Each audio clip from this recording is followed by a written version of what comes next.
Brain tumour की वजह से लंशाओ के पास अब गिनती के दिन ही बचे थे। तो उन आखिरी दिनों में वो बस सोहान को ही देखना चाहता था। तो वो हर रोज छुपके से सोहान का पीछा करता रहता और ये देखता रहता कि सोहान क्या क्या करता है।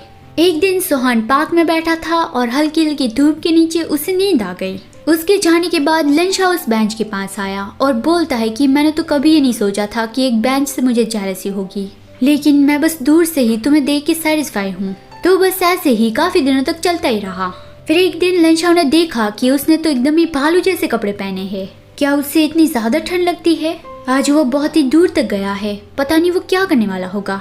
लेकिन उसने देखा तो सोहान एक दूसरे अल्फा से मिलने गया था। लंशाओ को ये अच्छा नहीं लगा कि आखिर ये है कौन। सोहान का पैर थोड़ा लड़खड़ाया, वो गिरने वाला था। तो यहाँ पे लंशाओ परेशान हो गया, लेकिन उस दूसरे पर्सन ने सोहान को संभाल लिया। उन दोनों को इतना क्लोज देख के लंशाओ को अच्छा नहीं लग रहा था कि आखिर वो है कौन और वो दोनों एक दूसरे को कैसे जानते हैं। कुछ तो गड़बड़ लग रही है, मुझे उन दोनों का पीछा करना ही होगा। सोहान और वो पर्सन एक कैफे में गए। ये उन दोनों की ब्लाइंड डेट थी। सोहान की ब्लाइंड डेट ने कहा कि वो तो एक ब्रिलियंट ओमेगा है, तो काफी सारे लोग उसे पसंद करते होंगे, तो फिर वो इस तरह की ब्लाइंड डेट पे क्यों आया है। सोहान ने बताया कि वो काफी वक्त से अकेला है और वो एक नई लाइफ शुरू करना चाहता है। इस ब्लाइंड डेट का नाम रख देते हैं मिस्टर स्क्वायर। वो बहुत ही खुश था कि मैं तो कितना लकी हूँ कि मुझे सोहान मिल गया। वो दोनों हंसते मुस्कुराते हुए बातें कर रहे थे और मिस्टर स्क्वायर तो सोहान को एक मिठाई की दुकान पे भी ले जाना चाहता था।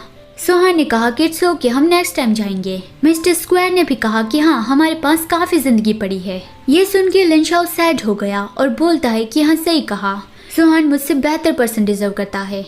फिर जब वो दोनों बाहर गए तब मिस्टर स्क्वायर को ऐसा शक हो गया था कि कोई हमारा कब से पीछा कर रहा है। लेकिन जैसे ही सोहान ने पीछे देखा, लंशाओ जल्दी जल्दी में जाने लगा। सोहान ने भी लंशाओ को पहचान लिया और वो मिस्टर स्क्वायर को बाय कह के जाने लगा कि आई थिंक वो मेरा फ्रेंड है, आज के लिए थैंक्स, हम बाद में मिलेंगे।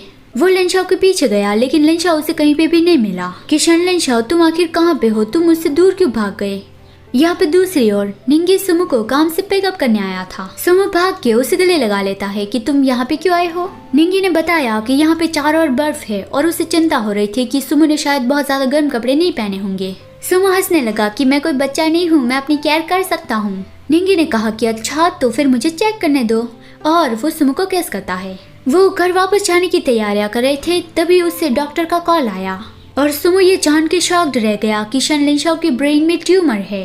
अगर उसने ट्रीटमेंट में देरी करवाई तो फिर वो लोग उसे नहीं बचा पाएंगे। सुमो ने ये बात निंगी को भी बताई और वो रोने लगा था। निंगी उसे शांत करने लगा कि डोंट वरी, हम उसे कुछ अच्छे हॉस्पिटल में चेकअप करवाने ले जाएंगे और उसे बचाने का कोई ना कोई रास्ता ढूंढ ही निकालेंगे। तब यहाँ पे डॉक्टर यी जो हॉस्पिटल में काम कर रहा था उसे छींक आई। वो सोचता है कि फिर से कौन मुझे कोस रहा है।